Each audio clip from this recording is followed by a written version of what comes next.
Imaginez-vous être capable de voir les auras des individus qui vous entourent depuis l'enfance. Depuis petit, vous êtes capable de voir les intentions les plus sordides des êtres humains. De ce dont vous n'avez tiré qu'une conclusion. Ce monde est pourri, cruel. Il n'y a que opportunistes et intéressés. Et si cela ne suffisait pas, vous êtes désormais victime d'une maladie mortelle qui risque de vous tuer. Mais au moment où vous vous y attendiez le moins, découvrez l'existence d'un monde inconnu qui peut vous sauver la vie. Mais surtout un lieu où vous ne pouvez pas lire les intentions des gens. Parlons un peu de l'histoire d'Aki.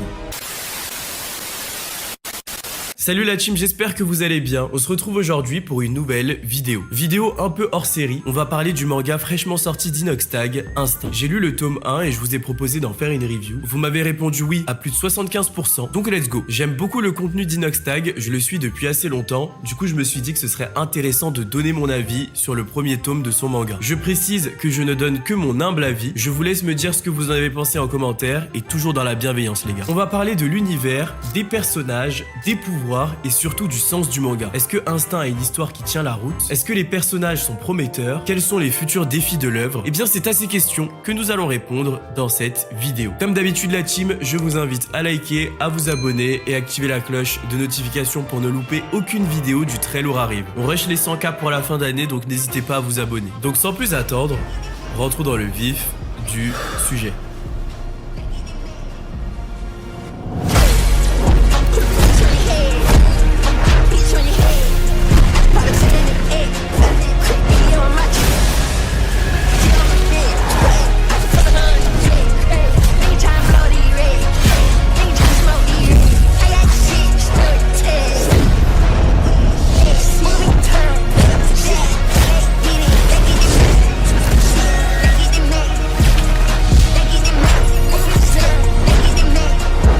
Bon, mettons un peu de contexte. Voici le synopsis de départ du manga. C'est l'histoire d'Aki, 19 ans, qui a le pouvoir de lire les intentions des gens sous forme d'aura. Le truc, c'est que pour lui, c'est surtout une malédiction. Savoir les vraies intentions des gens à chaque moment montre leur vraie nature. Il est donc dégoûté de l'être humain et reste seul depuis petit.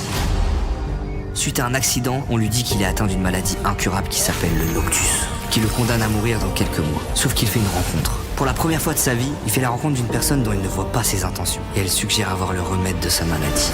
Inox est accompagné de Charles Compin et de Basile Mono pour développer cette histoire. Les trois sont passionnés de manga, donc vraiment ça promet. Côté visuel, je dois dire que j'aime beaucoup. La couverture est très sympa et le mélange de couleurs visant à représenter les auras des individus est très parlant. Le dessin est vraiment beau et propre. Quand on lit, on comprend très facilement l'histoire. Les expressions, les ombres, le découpage, tout est très bien fait et c'est très agréable à voir quand vous lisez. Charles Compin a vraiment fait un beau travail au niveau des planches, je trouve. Il y a de très beaux paysages avec beaucoup de détails et c'est pas mal. Je sais qu'Inox a lu Berserk récemment et pour moi c'est le manga que j'ai lu qui a les plus belles planches carrément. Par conséquent, il a vraiment de quoi se référer s'il veut être inspiré. Sur le plan visuel, l'élément que je trouve un peu dommage, c'est le chara-design des personnages. Je trouve que celui du boss final est bien et celui d'Aki est assez cool, mais le chara-design des autres personnages s'oublie très rapidement. Les dessins manquent un peu d'originalité. Je sais pas si vous voyez, mais ça fait un peu les templates classiques quand t'apprends à dessiner du manga. Oda est une des inspirations d'Inox qui l'a poussé à écrire ce livre. Et pour le coup, dans One Piece, on a vraiment des personnages avec des chara-design de fou furieux. On a de l'extravagance et de l'originalité,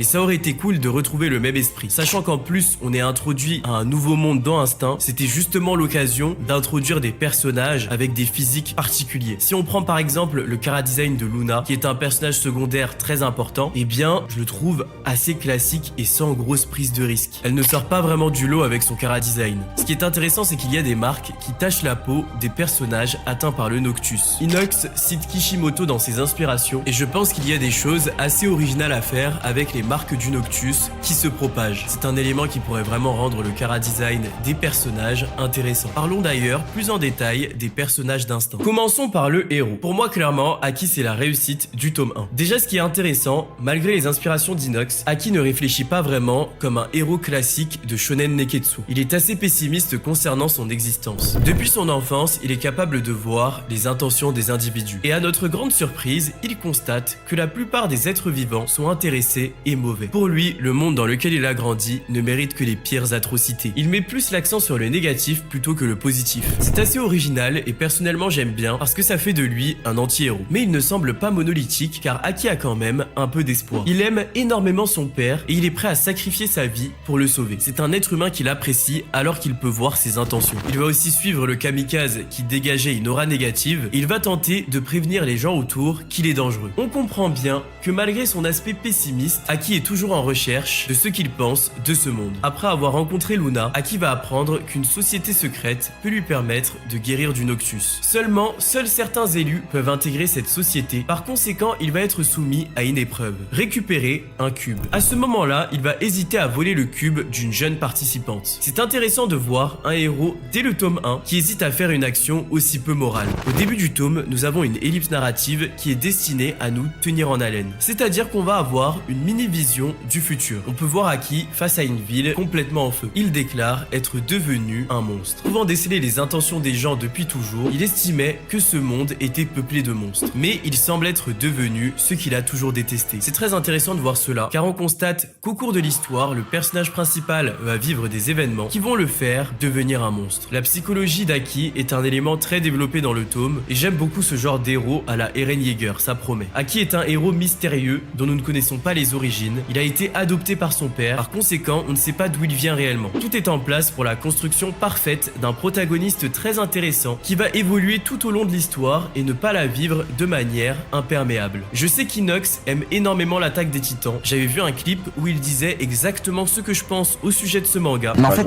là, mon rêve, c'est de trouver un anime au niveau de l'attaque des titans. En fait, là, j'aimerais qu'on m'efface la mémoire juste pour regarder. Je pense que ça l'a inspiré pour écrire le personnage d'Aki. Pour moi, Aki est bien conçu. On se sent très vite proche de lui car on a accès à ses pensées. Il découvre cet univers en même temps que nous, donc l'identification se fait assez facilement. Nous vivons clairement l'histoire par ses yeux. Mais pour moi, la force du personnage d'Aki devient une faiblesse concernant les autres personnages. Je trouve dommage que les personnages secondaires soient si peu mis en avant. On est d'accord que c'est le premier tome, donc les choses peuvent s'ajuster facilement, mais le premier tome a plusieurs missions. Nous faire accrocher au personnage principal, donc ça a priori c'est bon, mais aussi à l'univers et tout ce qu'il y a autour. Lorsqu'on termine ce premier tome, on se rappelle surtout d'Aki et pas des autres. À part peut-être le méchant final qui marque sa singularité par son chara-design, les autres personnages sont très effacés. Il y a des petits éléments qui sont teasés comme Lucci qui vient du gouffre, mais ça reste très superficiel. Même l'héroïne, Luna, reste assez insipide à la fin du tome 1. En fait, à part Aki, ils ont tous l'air assez monolithiques. On ne sait pas pourquoi Luna s'intéresse autant à Aki, pourquoi elle est aussi bienveillante et patiente avec lui. On ne sait pas ce qui est l'objectif de Luna, on ne sait pas ce qui l'anime, on ne sait pas ce qui l'énerve. Autre exemple, durant l'épreuve qui avait pour objectif de sélectionner ceux qui rejoindront les sentinelles, oh je joue trop à Valorant, les sensoriels pardon, nous devrions avoir des personnages qui sont tous sauf des PNJ. Ils ont pour la plupart été sélectionnés directement par des sensoriels qui ont vu leur potentiel. Et à part Lucci, les autres participants ne tirent pas vraiment leur épingle du jeu. Et même Lucci finalement, on dirait juste que c'est un mec chill. Il a l'air d'avoir un passé douloureux mais il n'y a pas vraiment de séquelles dans son comportement. Je le trouve un peu trop stéréotypé. Perso, ce genre d'épreuves me font directement penser à l'examen de sélection des Chunin de Naruto. Pour moi, c'est l'exemple parfait d'une compétition où on a des personnages secondaires riches et intéressants qui sont introduits. J'aurais aimé retrouver un peu cet esprit dans l'épreuve. Ces défauts des personnages rendent l'histoire d'après moi moins vraisemblable. Parlons maintenant de l'histoire. Je trouve que l'histoire est vraiment intéressante et passionnante. C'est un manga ambitieux car l'univers semble très riche et complexe. On découvre l'existence d'une nouvelle société où la monnaie est l'espérance de vie. Dans cette société, les individus sont infectés par le Noctus, mais avec cette maladie, ils obtiennent des capacités sensorielles hors du commun. Les malades du Noctus sont en fait des élus pouvant interagir avec la matière noire. Ils ont 9 mois d'espérance de vie à partir du moment où ils tombent malades. Mais plus ils utilisent leur pouvoir sensoriel, plus la maladie se propage rapidement. Lorsque la maladie s'est totalement propagée sur leur corps, ils meurent. Mais un remède a été développé et ils en obtiennent à chaque fois qu'ils réalisent des missions. C'est intéressant car ici les personnages travaillent littéralement pour leur vie. Les individus sont divisés en 5 catégories: les visions qui ont la vue, les échos qui ont l'ouïe, les olfactices qui ont l'odorat, les gourmets qui ont le goût et enfin les tactiles qui ont le toucher. C'est un système de puissance basé sur les sens, c'est assez original, j'aime bien. Dans les grandes lignes, l'histoire est très cool. Honnêtement, il y a beaucoup de potentiel et beaucoup de choses à faire. Ça se voit que c'est des passionnés de manga qui l'ont écrit parce qu'il y a beaucoup de références intéressantes. Mais pour moi, le point négatif concernant l'histoire est le déroulement des événements. Je trouve que tout se déroule un peu trop vite. Il y a plusieurs éléments qui sont abordés très promptement et cela contribue à donner un effet un peu superficiel à l'histoire. Par exemple, les explications autour des différentes catégories de sensoriels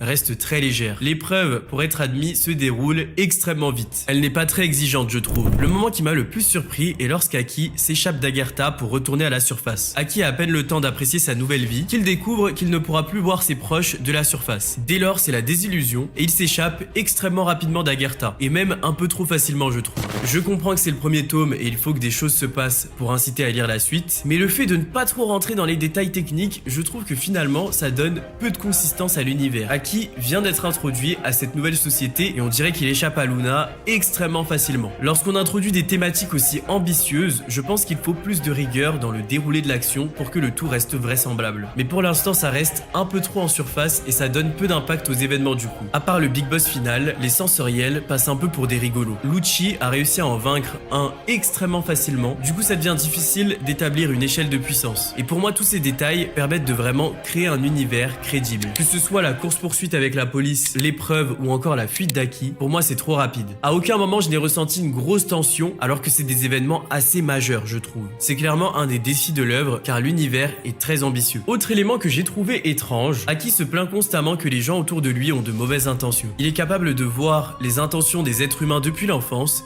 et il n'a jamais trouvé quelqu'un digne de confiance. Il rencontre ensuite des individus dont il ne peut pas lire les intentions, ou du moins pas facilement. À partir de ce moment-là, il commence à apprécier ces personnes et à se dire qu'il a enfin rencontré des gens bien. Mais il ne peut pas lire leurs intentions. Qu'est-ce qui lui fait dire que ce sont des gens bien? Cette nouvelle vie est en fait juste une illusion finalement. Il pense que ce sont des gens bien, mais est-ce que ce n'est pas juste parce qu'il ne peut pas lire leurs intentions? C'est un élément à creuser, parce que ça permettrait vraiment de comprendre si Aki a en fait choisi un bonheur illusoire, ou si au contraire, ces gens sont vraiment différents de ceux de la surface. Aki change vite d'avis en ayant passé à peine 24 heures dans cette nouvelle société. Pour moi, ces petits défauts concernant l'histoire viennent un peu fragiliser le récit. Mais du coup, que vaut finalement ce premier tome d'Instinct? Personnellement, j'ai bien aimé le premier tome, mais je dirais que malheureusement, l'histoire reste un peu superficielle. Les personnages sont un peu creux pour l'instant, à part le héros, et plein d'éléments sont passés beaucoup trop rapidement. Mais je dirais quand même